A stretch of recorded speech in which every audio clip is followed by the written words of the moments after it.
Assalamualaikum warahmatullahi wabarakatuh. Perkenalkan kami dari TI 19B.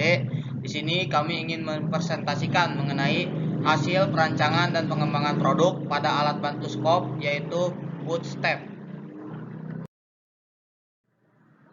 Baik, selanjutnya sebelum ke materi, saya ingin memperkenalkan nama-nama kelompoknya. Yang pertama ada saya sendiri, nama saya Rian Adiansah, ada Daniel Harepa, dan terakhir ada Cahaya Rukiat. Dan untuk yang presentasi itu ada dua, ada saya sendiri dan terakhir ada Daniel Harepa. Untuk Cahaya Rukiat sedang bekerja. Oke, mengenai mission statement dari Bootstrap ini, yang pertama pernyataan misi perancangan dan pengembangan produk yang akan dikembangkan adalah Bootstrap. Dan untuk deskripsi produk, alat bantu pada gali contohnya scope. Untuk sasaran bisnis utama, memenuhi kebutuhan pasar untuk kebutuhan pokok rumah tangga untuk menggali tanah. Adapun untuk pasar utamanya yaitu kebutuhan pokok untuk rumah tangga yang melakukan penggalian tanah dan juga pada bidang perkebunan. Adapun untuk asumsi dan batasan, yang pertama ada pegangan yang nyaman, material tahan lama, tingkat kualitas baik, menarik dan estetika. Dan untuk yang terakhir, pemangku kepentingan ada stakeholder, yaitu pemilik desain dan produsen, pembeli dan pemakai. Oke, kita lanjutkan. Untuk yang pertama mengenai planning.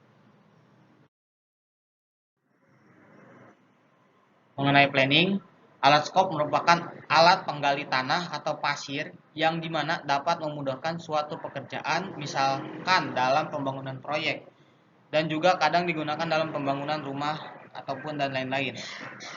Oke, selanjutnya mengenai konsep development akan dijelaskan oleh saudara Daniel. Waktu dan tempat saya persilakan. Oke, di sini saya akan melanjutkan dari saudara Rian. Di sini saya akan menjelaskan tentang konsep development. Konsep development, sebelum kita masuk ke konsep development, kita membuat interpretasi kebutuhan dari beberapa sumber. Nah, di sini kami mengambil 10 sumber dari berbagai orang. Yang pertama ada kepala rumah tangga, ada juga petani, ada juga yang kerja sebagai tukang kebun, dan lain-lain. Nah, di sini ada pernyataan dari beberapa sumber. Yang pertama, kurang nyaman pada pegangan, skop yang tidak berat, dan lain-lain. Nah, di sini pernyataan yang kami gunakan yaitu penggunaan produk, kesukaan produk, dan ketidaksukaan produk. Maka setelah kami mengambil semua pernyataan sumber, kami menginterpretasikan kebutuhan mereka. Seperti contoh kami penggunaan produk. Nah, dari pernyataan sumber berat di bagian kepala skop. Nah, interpretasi kebutuhannya kami buat yaitu produk ringan digunakan. Nah, produk di sini adalah skop. Nah, pada bagian skop kami merancang sebuah alat yang baru, atau bisa dibilang menambahkan suatu alat untuk membantu meringankan pekerjaan pada penggunaan produk skop. Nah, itu interpretasi kebutuhan. Di sini ada 10 orang dan ada tabel di sini. Nah, nextnya yaitu konsep development dengan menggunakan metode scoring. Nah, di sini kami menggunakan tabel, yaitu kebutuhan. Telah dibuat sub-sub pada interpretasi kebutuhan, dan hasilnya ini pada tabel. Nah, dan kesimpulannya dari spesifikasi kebutuhan di atas dengan cara mengambil ranking yang tertinggi, yaitu penggunaan skop yang membuat punggung nyaman. Nah, di sini di tabel ada bobot, nominasi bobot, normalisasi bobot, tingkat kepentingan, skor, dan pangkat. Nah, seperti itu. Nah, di sini juga ada konsep development menggunakan total score. Nah, dari kriteria, bobot, dan rating 1-5 masing-masing konsep. Nah, dari konsep kami misalkan yaitu A, B, C, D. Kriterianya yaitu penggunaan, kenyamanan, bahan, dan kelenturan. Dan bobot masing-masing ada 20, 20, 40, 20. Dan total skor dari masing-masing konsep yaitu 13, 14, 11, 16. Dan ini ada tim yang telah menilai, dan hasilnya adalah konsep D yang akan dilanjutkan. Pada kombinasi yang di atas, tim menggunakan sistem scoring agar mendapatkan konsep tertinggi yang dikembangkan dan ditemukanlah konsep D. Seperti itu. Next. Oke, yang ketiga itu sistem level design. Di sini adalah contoh gambar dari desain footstep. Nah, di bagian-bagiannya di sini ada pedal, ada baut, ada baja, seperti itu. Next. Dan di sini ada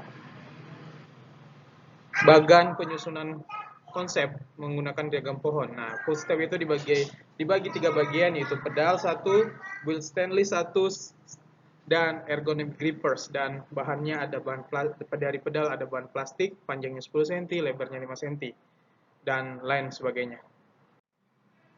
Oke, selanjutnya untuk detail desain akan dilanjutkan oleh saudara Rian. Baik, terima kasih kepada Daniel Repa. Selanjutnya mengenai detail desain.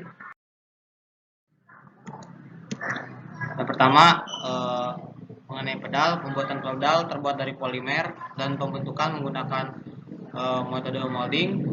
Adapun untuk komposisi pada pedal, panjangnya 10 cm, lebarnya 5 cm, beratnya 0,8 kg, dan untuk diameternya 1 mm.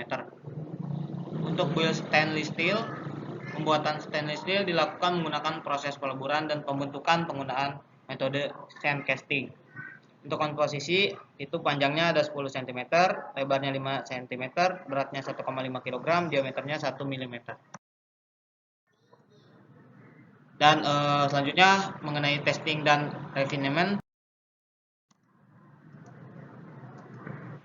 di mana pada alat telah dilakukan testing dan refinement. Hasil dari testing pada alat pertama, tingkat kelenturan cukup fleksibel dan tidak mudah patah sesuai dengan tekanan yang diberikan. Kedua, pada ketahanan pada alat cukup kuat dan juga cukup awet bila digunakan setiap hari selama 24 jam. Selanjutnya, yang ketiga, pada pemakaian produk itu sangat mudah digunakan dan tidak menguras banyak energi sehingga nyaman ketika digunakan. Pada alat atau produk ini memiliki perbaikan. Yang pertama mengenai kualitas bahan, biaya yang minim dan eksperimen dan percobaan, kurangnya pengetahuan pada alat yang dikembangkan. Baik, untuk selanjutnya mengenai tes produk ramp up akan dilanjutkan oleh saudara Daniel. Waktu dan tepat saya persilakan. Oke, di sini akan saya jelaskan production ramp up. Nah, pada production ramp up kami menggunakan analisis ekonomi menentukan harga produk, presentasi biaya pembuatan footstep secara global dengan biaya komponen 60%, biaya upah kerja 20%, biaya perakhiran 10%, dan biaya tak terduga 10%. Dan untuk menentukan biaya manufaktur perlu dilakukan analisa untuk buat dan belinya. Nah, di sini ada tabel. Yang pertama itu ada komponen, ada plastik atau polimer, baja, dan economic grippers. Pembeliannya pada plastik ada 30, baja 50, economic grippers 10. Proses pembuatan 20 pada plastik, 30 pada baja, 5 pada ergonomic grippers. Dan pada perakitan ada 10 pada polimer, 20 pada baja, dan 5 pada ergonomic grippers, dan total cost untuk semuanya yaitu 180 dan rupiahkan menjadi 180.000.